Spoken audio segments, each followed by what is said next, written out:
Time for your first real assignment, and for this one we're kind of going to throw it back to the kindergarten days when you were doing connect the dots. If you remember that, drawing with your pencil, connecting all these different dots to complete a picture, we're going to do kind of that exact same thing inside of Illustrator using the pen tool. So I've set up 3 challenges for you. The first one is this guitar, and you'll see the instructions at the bottom are to complete the guitar. So I've already drawn out the neck and part of the body, but if I zoom in nice and close here, you can see these bright cyan guides. These I've made for you to help you draw the rest of the body of the guitar. And up here you can even see I've given you a guide on how far out to pull the handles on each of these 2 anchor points to complete this line segment. So you can go ahead and just start here and trace, and then I'm going to leave it up to you to figure out the rest using all of these dots as your anchor point guides. Now, I've made this so that you cannot snap to it using your smart guide, so if you're trying to do that and be a little bit sneaky, it's not going to work. But you can use them visually as you trace this and create your artwork. And I've even given you some hints down at the bottom of the instructions. So on this one, all the handles should be horizontal or vertical. Remember, that's something you want to try to do with your pen tool paths as much as possible to make really nice looking curves. So all of your anchor point handles should be horizontal or vertical for this one. And then once you're done with it, you can stylize it however you want. Feel free to pick colors, change the thickness of the lines, or just leave it like this. Simple black and white clean is totally fine as well.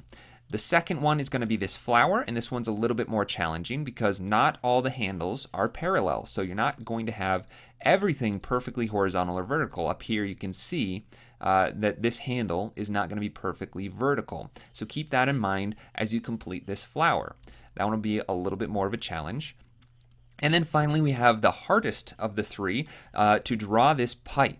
Now this one I've given you no guide on how to do the handles, but I have given you what the paths should look like for the entire picture and all of the anchor points. So this one you really need to try and push the boundaries of what you know how to do with your handles on your paths to make this shape. And our little hint on this one is that you're going to need multiple paths.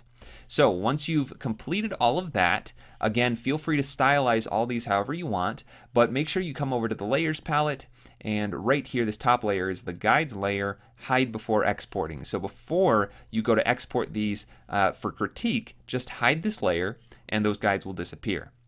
And then you can do things like reposition, you could even rotate the guitar or do whatever you want with the artwork as long as you've completed each drawing. Then for exporting, it's going to be exactly the same. Just come up to File, Export, Export for Screens. All of the artboards are already labeled guitar, flower, and pipe, so you can export them all at once. Make sure your format is JPEG 100 and you choose a location that you know where these files are going, and then hit Export Artboard. And if you'd like even more practice like these 3 worksheets, there's actually a game online that you can play that'll help you learn how to use the pen tool more effectively. It's called the Bezier game, and we'll put this link in the notes of the video. But it's a game to help you master the pen tool.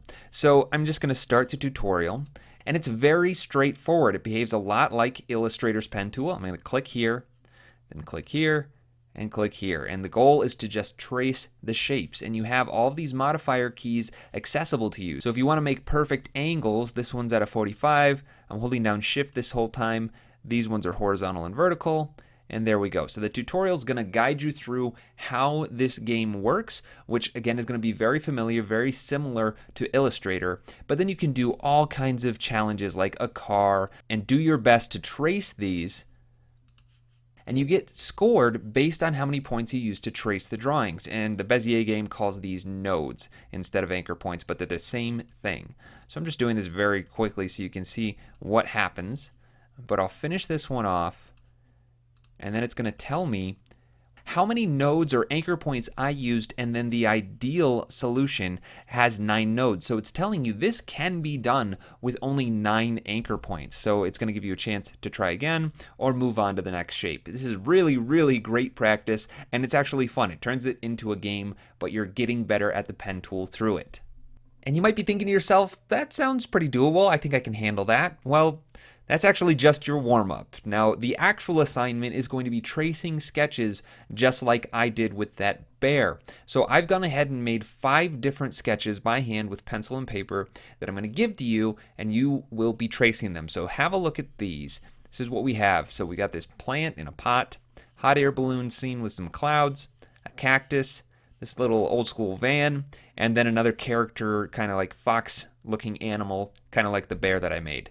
So you have the option of doing a few of these or all of these. The suggestion is that we're going to have you do at least 4, but at the bare minimum do at least 2. So pick 2 to 4, or if you're feeling like you want to do all of them, go ahead and do all 5 that you want to trace, and use the same techniques that I did in the lesson using the pen tool to trace the sketches. Now you have some options with how you handle these graphics. So for example, this pot isn't perfectly symmetrical, and that's just a result of me doing this by hand. So it's kind of up to you if you want to preserve the hand-done nature of my drawings, or if you want to take this a little bit further and make it perfectly symmetrical. In some cases, that is exactly what I would want to do. I'd start with my sketch purely as a reference, and then once I'm in here in Illustrator, I would use, the ellipse tool to do this. I wouldn't trace it by hand because I know that the ellipse is going to be a perfect starting point, and then I can go in and start manipulating the handles to fit the shape of my sketch a little bit better.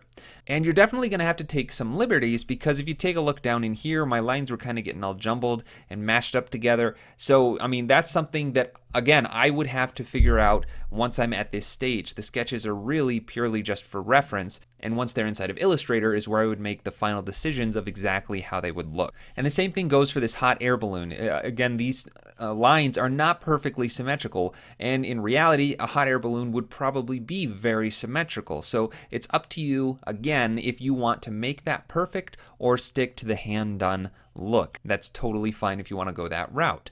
Another thing to look out for is something like on this van, the 2 wheels, I would most likely want those to be perfect circles and exactly the same size. I don't know that this tire is necessarily the exact same size as this one, so using the tools inside of Illustrator will allow you to modify some parts of these drawings so that the artwork ends up looking perfect. Once you've traced your artwork, pick out colors, stylize them. If you want to add some things into the background, feel free, experiment and have fun. And once you're done, just make sure that you turn off this sketches layer so all of those go away. I've gone ahead and made layers for each one of these drawings so you could put your artwork on each one of those separate layers if you want to. And once you're completely done with your artwork and you're happy with it, just export it as always as JPEGs. And if you're feeling really confident, you've done all 3 worksheets, you've traced all the images here that you're going to be tracing, and you still want another challenge, then jump over to the last bit of this assignment, which is what I'm calling the 2-point challenge. This heart was made with just 2 points, and that's 2 points less than what it takes to make a perfect circle, so it's really pushing the boundaries of what you can do with vector paths inside of Illustrator. So if you're up to the challenge, try to make a heart like this using only 2 points. Now to recap your assignment, you need to complete all 3 of the pen tool worksheets and upload those. Then you need to pick at a minimum 2 of these 5 sketches, but we're suggesting that you do at least 4. Trace them, stylize them, finish them off however you'd like, and then upload those. And after all of that, if you're really feeling like you need a beating, try your hand at the 2-point challenge and make that heart using only 2 anchor points. And don't forget your project files. Your .ai Illustrator files for all of these assignments should also be zipped up and uploaded to the homework locker. That's all for this assignment. Good luck.